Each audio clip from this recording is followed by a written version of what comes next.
Electrical engineers எல்லாருக்குமே பக்கால்ஸ் ரிலேயோட operation வந்து நிறைய பேருக்கு தெரியாது. என்னென்னு கேட்டிங்கன்னா, இது வந்து கன்சர்வேஷன் டேங்க்னா இருக்குது. டேங்குக்கும் ட்ரான்ஸ்ஃபார்மருக்கும் இடையில தான் கன்சர்வேஷன் டேங்க் இருக்கும். பார்த்தீங்கன்னா இப்போ வந்து ட்ரான்ஸ்ஃபார்மர் வந்து ஹீட் ஆகும்போது அதில் வந்து உள்ள ஆயில் வந்து பபுள்ஸ் ஆகும்.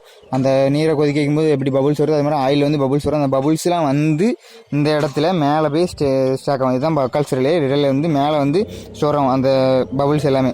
அந்த பபுள்ஸ் ஸ்டோர் ஆகி அப்படியே மேலே வந்து ஒரு போட் இருக்கும். அந்த போட்டில் வந்து பாதரசம் மெர்க்குரி இருக்கும்.